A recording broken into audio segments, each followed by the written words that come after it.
বীরভূম থেকে সরাসরি আমার প্রতিনিধি আমার সঙ্গে রয়েছেন পারাদীপ। পারাদীপ, আমরা একটু আগে একটা ছবি দেখছিলাম যেখানে তিনি ঘর থেকে বেরিয়ে হাত নাড়ছেন, দেখে মনে হচ্ছিল সেই রামগোপাল ভার্মা আর অমিতাভ বচ্চনকে নিয়ে করা ছবি সরকার, সেই সরকার ছবির কোনো ক্লিপিংস হয়তো আমরা দেখছি।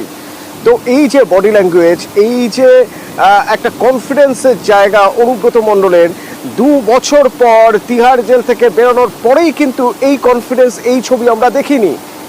বীরভূমে নিজের মাটিতে এসে নিজের মাটির গন্ধ পেয়ে তখনই কি তিনি এই কনফিডেন্স ফিরে পেলেন? যে পরিমাণ একটা ফ্যান ফলোয়ার বা ফ্যান বেস এখানে রয়েছে, তার যে পরিমাণ অনুগামীরা রয়েছেন, তারা যেভাবে স্বাগত জানিয়েছেন, অনুব্রত মণ্ডল আস্তে আস্তে দেখছেন বীরভূমে যে কাট আউট রয়েছে, তোরণ রয়েছে, স্বাগত জানাতে চতুর্দিক থেকে ফুল ছোড়া হচ্ছে, সেখান থেকেই কি তিনি কনফিডেন্স পেলেন? কি মনে হয়?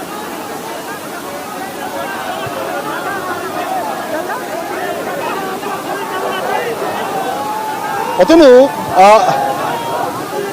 বার্বাডোসের মাঠে ব্রায়ান লারার তার কি 10 বছর পরেও যদি নামেন ব্যাট করতে গেলে পিচ চিনতে হয় না সৌরভ গাঙ্গুলিকে পিচের ঘাস চিনতে হয় ইডেন গার্ডেন্সে? এখানেও তাই, একেবারে সেম কিস্সা।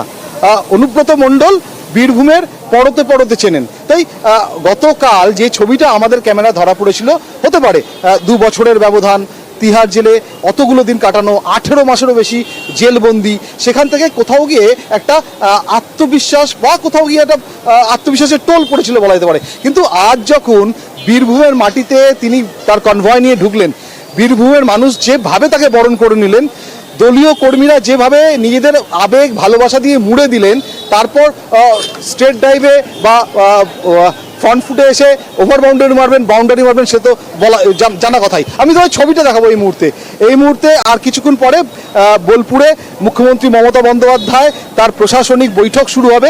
সেই কারণে এখানে ভিড়টা একটু কমেছে, কারণ যাদের ওই প্রশাসনিক বৈঠকে যোগদান করার কথা, তারা এই মুহূর্তে এখান থেকে সেই গীতাঞ্জলি ভবনে গেছেন। যদিও অনুব্রত মণ্ডলের লিচুপট্টির বাড়ি থেকে এই গীতাঞ্জলির যে ভবন, সে ভবন মেরে কেটে 1 থেকে 1.5 কিলোমিটার। কিন্তু শুধুমাত্র নেতারা নয়, নেতাদের পাশাপাশি বিভিন্ন ব্লক থেকে, বীরভূমের বিভিন্ন ব্লক থেকে ছোট ছোট মিছিল আসছে। এই এক ভদ্রলোক দেখুন হাতে ফুল নিয়ে এসেছে, একটু দেখি, পরনে লাল পাঞ্জাবি, হাতে ফুল। এই ফুল কেন? প্রত্যেকে এসছে। আমি বোলপুরে বাড়ি আমার, আমি একজন ইউটিউবার এবং অনুব্রত মণ্ডলের ভিডিও অনেক মিমিক্রি করেছি। বুঝতে পারছো না, এখানে মানে সাধারণ শুধুমাত্র দলীয় কর্মীরা নয়, তৃণমূল কংগ্রেসের কর্মী সমর্থকরা নয়, পাশাপাশি সাধারণ মানুষ, বোলপুরের মানুষ, সাইথিয়ার মানুষ, তারা সবাই আজ এখানে বলা যেতে পারে ভিড় উপচে পড়ার উপক্রম। এবং আমি ছবিটা আবারও তোমায় দেখাবো, এখানে এখনো নেতারা অপেক্ষা করছেন। শুধু নেতারা নয়, নেতাদের পাশাপাশি আমি তোমায় বলছিলাম দলীয় কর্মীরা আসছেন মিছিল করে, সেই ছবিও আমি তোমায় দেখেছি। বীরভূমের বিভিন্ন ব্লক থেকে ছোট ছোট মিছিল করে আসছেন, কিন্তু এখানে দলীয় নেতা যারা রয়েছেন তারাও এখানে অপেক্ষা করছেন। আমি মলয়দা এখনো রয়েছেন। মলয়দা, কতক্ষণ মানে আজকে কি এখানেই সারাদিন কাটবে নাকি? মনে হচ্ছে ধর্ণা দিয়ে থাকতে হবে। এই যেমন দেওঘরে গিয়ে বাবার মন্দিরে বাইরে ধর্ণা দিতে হয়, সেই রকম অবস্থা। কারণ দেখতে পাচ্ছেন কাতারে কাতারে মানুষ বিভিন্ন জায়গা থেকে আসছে, বিভিন্ন কেউ মিছিল দিয়ে আসছে, স্লোগান দিয়ে আসছে। কিন্তু লেটমার্ক তো পড়ে গেল কেষ্টদার খাতায় আপনার। না, লেটমার্ক নয়, এসেছি আমরা সকালেই। লেটমার্ক তো ওনার জন্যই হয়েছে, ওনার জন্যই তো রাস্তা জ্যাম হয়ে গেছে, সেই জন্য আসতে দেরি হয়েছে। মলয় মুখোপাধ্যায়, বীরভূম জেলার সহসভাপতি, একদম সেই কথাটা বলে দিলেন যে কথাটা বীরভূমের মানুষের মনের কথা, যে এই যে ট্রাফিক জ্যাম, সেটা কিন্তু তার জন্য দায়ী কিন্তু অনুব্রত মণ্ডলই। কারণ যেভাবে বীরভূমে আসার পর থেকে প্রতি 100 মিটার 200 মিটার ব্যবধানের দূরত্বে যেভাবে সাধারণ মানুষ উপচে পড়েছেন, যেভাবে সাধারণ মানুষ তারা উলুধ্বনি দিয়ে, মহিলারা শঙ্খধ্বনি দিয়ে অনুব্রত মণ্ডলকে বরণ করে নিয়েছেন, গেট সাজিয়েছেন। একদিকে মমতা বন্দ্যোপাধ্যায়ের ছবি, আরেকদিকে অনুব্রত মণ্ডলের ছবি, ওপরে লেখা সুস্বাগতম কেষ্টদা।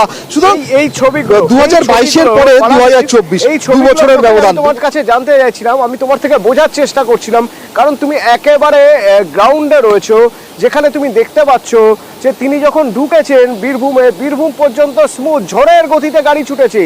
তারপর বীরভূমে ঢোকার পরে তার গাড়ির গতি হয়ে গেল স্লথ, চাকা যেন গড়াচ্ছেই না, গড়াবে কি করে? দুপাশে তো সমর্থকরা রয়েছেন, তৃণমূল কর্মী সমর্থকরা গাড়ির সামনে চলে আসছেন, একবার দেখতে চাইছেন 2 বছর আগের সেই নেতা এতদিন পরে ফিরছেন, তাদের সেই নেতাকে একবার দেখতে চাইছেন। জানলা যতটুকু খোলা তার মধ্যে দিয়েই ফুল মালা ভিতরে ছুঁড়ে দিচ্ছেন, গাড়ির মাথা পুরো ফুলে ফুলে ঢাকা পড়ে গিয়েছিল। তো এইগুলোই বোধহয় কোথাও একটা আত্মবিশ্বাস দিয়ে দিচ্ছে অনুব্রত মণ্ডলকে, কারণ জেলের মধ্যে থেকে তিনি সব খবরই পাচ্ছিলেন বটে, কিন্তু যখন নিজের চোখে দেখলেন যে তার জনপ্রিয়তায় ভাটা পড়েনি, তখনই হয়তো তিনি স্বমেজাজে ওই যে ছবি দেখা যাচ্ছে ঘরে নিজের বাড়িতে একতলায় তার যে কার্যালয়, তার যে অফিস, সেখানে যখন বসে আছেন তিনি খোশ মেজাজে। বোধহয় তার ইউএসপি এটাই যে জনসমর্থন তিনি আজ সকাল থেকে দেখেছেন। তো বাড়ি ঢোকার মুখে তিনি কি বললেন একবার শুনুন। ভালো আছি। মমতা ব্যানার্জি আসছে, শারদীয়ার শুভেচ্ছা। মমতা ব্যানার্জিকে আমি ভালোবাসি,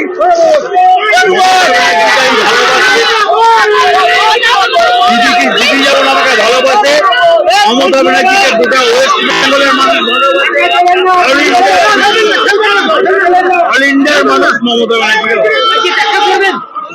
দেখি শরীর পায়ের অবস্থা দরকার হলে দিদির সঙ্গে।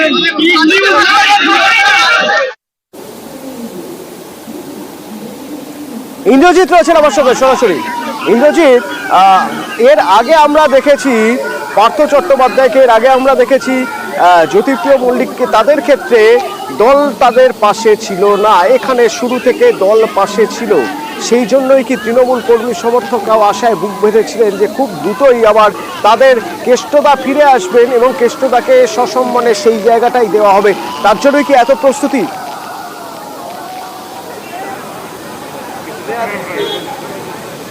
একদমই দেখো, যেটা বলে রাখবো, অনুব্রত মণ্ডল গ্রেপ্তার হওয়ার পরই বীরভূম সফরে যখন এসেছিলেন মুখ্যমন্ত্রী মমতা বন্দ্যোপাধ্যায় এবং দলনেত্রী, তখন কিন্তু তিনি সরাসরি জানিয়ে গেছিলেন যে বীরভূমে কেষ্টকে পীরের মতো বরণ করে নেওয়া হবে। আর তারপর থেকেই সাধারণ মানুষ থেকে শুরু করে তৃণমূলের কর্মী সমর্থকরা সকলেই জানতো অনুব্রত মণ্ডলের পাশে কিন্তু রয়েছে তৃণমূল কংগ্রেস দল, কারণ তা না হলে মুখ্যমন্ত্রী মমতা বন্দ্যোপাধ্যায় কিন্তু এই ধরনের এত বীরের মতো বরণ করে নেওয়া হবে এই কথা যেমন বলতেন না। পাশাপাশি ফিরহাদ হাকিম তিনি যখন বীরভূমে এসেছিলেন কি বলেছিলেন না, যে বাঘকে জেলে ভরে বেশি দিন রাখা যাবে না, বাঘ একবার বেরিয়ে আসবেই, অর্থাৎ বীরভূমের বাঘ বলেছিলেন অনুব্রত মণ্ডলকে। ঠিক তারপর থেকেই কিন্তু দেখা গেছে যে কর্মী সমর্থকেরা যখন অনুব্রত মণ্ডলের জামিন হলো, তারপর থেকেই কিন্তু তৃণমূল কংগ্রেসের কর্মী সমর্থকেরা উৎসাহ উদ্দীপনায় ভেসে গেছিল। আর আজকে যখন বোলপুরে এলেন একদম তাতে কিন্তু মাত্রা ছাড়িয়ে গেল। বোলপুর ঢুকেছেন, কিন্তু বোলপুর ঢুকে তার বাড়ি আসতে সময় লাগে 10 মিনিট, কিন্তু সেই জায়গায় তার সময় লেগে গেল 1 থেকে 1.5 ঘন্টা, কারণ এত পরিমাণ রাস্তায় কর্মী সমর্থকেরা দাঁড়িয়েছিল, তারা সকলের সঙ্গে দেখা করার জন্য, এবং অনুব্রত মণ্ডল তাদের সঙ্গে দেখা করেই কিন্তু এই বাড়ির মধ্যে, অর্থাৎ আমি যেখানটায় দাঁড়িয়ে রয়েছি সেখানে কিন্তু প্রবেশ করেছেন, এবং বাড়িতে এসেও কিন্তু ছাড় মেলেনি অনুব্রত মণ্ডলের। তার কর্মী সমর্থকরা তাকে একবার দেখার জন্য এখনো পর্যন্ত আসছে বিভিন্ন জায়গা থেকে বীরভূমের। তাছাড়া তার বাড়ি কিন্তু এক প্রকার কর্মী সমর্থকেরা ঘেরাও করে রেখেছে শুধুমাত্র তাকে একবার দেখার জন্য, তিনি কেমন রয়েছে তার মুখ থেকে জানার জন্যই কিন্তু কর্মী সমর্থকেরা বীরভূমের বিভিন্ন প্রান্ত থেকে তারা চলে এসেছে অনুব্রত মণ্ডলের বাড়ির সামনে। অতনু, ধন্যবাদ। আমাদের দাদা বীরভূমে ফিরে এসেছে, আমাদের খুবই খুশি ও আনন্দিত, কারণ আমার দাদা এসেছে বলে পুজোর ঢাকটা আর একটু জোরে বাজাবো। দাদা বহুদিন পর নিজের স্বস্থানে ফিরে এসেছে, আমরা খুবই খুশি, বোলপুর বাসী হিসেবে আমরা খুবই খুশি। পুজোর আগে দাদা ফিরে এসছেন, আমাদের গর্ব। ঢাকের বাড়ি, গুড় বাতাসা, একই আগেকার সিনে আছে। দাদা এসছেন, আমাদের হাত থেকে বলার কিছু নেই। আমাদের খুব আনন্দ। হ্যাঁ, আজকে দাদা ফিরে এসছে পুজোর সময়, এর থেকে বড় আর কিছু নেই, এর থেকে বড় আনন্দ আর কিছু নেই। দাদা এসছে, আমাদের খুব আনন্দ। একেবারে মেঠো রাজনীতির সঙ্গে যিনি জড়িয়ে থাকতে চেয়েছেন এবং মেঠো রাজনীতিকে ভালোবেসেই না কোনোদিন ভোটে দাঁড়িয়েছেন, না কোনোদিন সংসদে যাওয়ার কথা ভেবেছেন, বিধানসভায় যাওয়ার কথা ভেবেছেন, তার চলে আসা এবং তার ফিরে আসা 2 বছর পর জেল থেকে, এবং তাকে ঘিরে যে জনসমর্থন বোলপুরে, বিরোধীরা কিভাবে দেখছেন আমরা জানতে চেয়েছিলাম। শ্রমিক ভট্টাচার্য বিজেপি নেতা, তিনি কি বলছেন শুনুন।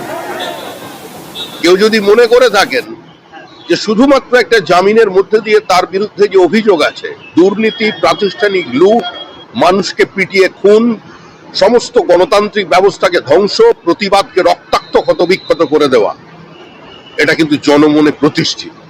তিনি বেরিয়েছেন, তিনি যাবেন, আসা যাওয়ার খেলা চলতে থাকবে, কিন্তু আর চড়াম চড়াম ঢাক বাজবে না। ঢাক বাজবে, সেটা তৃণমূলের বিসর্জনের ঢাক, শুধু সময়ের অপেক্ষা। আসা যাওয়ার মাঝে থাকবেন, যাওয়া আসা চলতে থাকবে। জামিন পেয়েছেন, অভিযোগ থেকে মুক্ত নন, বলছেন শ্রমিক ভট্টাচার্য। আর চড়াম চড়াম ঢাক বাজবে না, মনে করিয়ে দিচ্ছেন তিনি। তৃণমূল কিভাবে দেখছে? জয়প্রকাশ মজুমদার তৃণমূল নেতা আমার সঙ্গে ফোনে রেখেছেন। জয়প্রকাশ দা, একদিকে আমরা দেখছি যে বোলপুরে তার বাড়িতে ঢোকার মুখে বা বাড়ির সামনে এখনো পর্যন্ত তৃণমূল কর্মী সমর্থকদের উচ্ছ্বাস, এদিকে বিজেপি বলছেন, শ্রমিকদা বলছেন, শ্রমিক ভট্টাচার্য বলছেন যে আসা যাওয়া চলতে থাকবে, জামিন মানে অভিযোগ থেকে মুক্ত নয়। কি বলবেন? এইসব নাটুকে কথাবার্তা তো আর কতদিন শুনবো? এখন তো ঢোক গিলে শ্রমিক বাবুদের এই কথা বলতে হচ্ছে। আজকে সুদীপ বন্দ্যোপাধ্যায়ের ঘটনা কি মনে আছে? শ্রমিক বাবুর সঙ্গে তো পার্লামেন্টে দেখা হলে নমস্কার করেন। সুদীপ বাবুকে তো 1.5 বছর উড়িষ্যায় নিয়ে গিয়ে ধরে রেখেছিলেন। সেই কেস কোথায় শ্রমিক বাবু জানেন? সেই ইডি, সেই একটা পলিটিক্যাল ন্যারেটিভ। এখানেও বলা হয়েছিল কি যে আমরা বীরভূমকে এবার দখল করে নিলাম, অনুব্রতকে আমরা জেলবন্দি করেছি। আবার তিহারে যাওয়ার কথা প্রথম ঘোষণা কে করেছিলেন? না, শুভেন্দু অধিকারী তিহার যাবে। সত্যি সত্যি দেখা গেল যে ইডি সিবিআই তারপরে শুভেন্দুর কথাতেই করলো না, নিজেদের উদ্দেশ্যে তাকে তিহার নিয়ে গেল। এবার যখন বেল হলো সেইটা আপনারা খেয়াল করে দেখুন, আমি আর কিছু বলবো না। বেল অর্ডারে কোর্ট বলছে যে এতদিন তদন্ত করলেন, কোন জায়গায় দেখাতে পারলেন না যে অনুব্রত বাবু কোন রকম গরু পাচার, কয়লা পাচারের টাকা তার কাছে এসছে, এর কোনো প্রমাণই নেই। তাহলে এতদিন কি হলো? এতদিন আমরা কি ন্যারেটিভ শুনেছি বিজেপির কাছ থেকে? দুর্নীতির কোনো প্রমাণ নেই। 1.5 বছর 2 বছর ধরে দুর্নীতি বলে লাফিয়ে গেলেন। তাহলে মমতাদি প্রথম যেটা বলেছিলেন প্রথম দিন যে অনুব্রত ফেরত আসবে, বীরের সম্মান পাবে, সেটাই তো সত্যি হলো। শ্রমিক বাবুরা কি বলবেন? যাওয়া আসা। এবার বিজেপির যাওয়ার পালা, এমনিতেই চলে গেছেন, আরো খারাপ ফলাফল হবে সামনের দিনে। বীরভূম দখল করব সেই স্বপ্ন পূর্ণ হয়নি। এরপরে দেখবেন আর মানুষ ওই বিজেপির তৈরি করা অ্যালিগেশন, অভিযোগ, ইডি সিবিআই কে ব্যবহার করা নিজের দলের হয়ে, এই সব মানুষ আর সহ্য করবে না। এইটাই শ্রমিক বাবুদের নেওয়া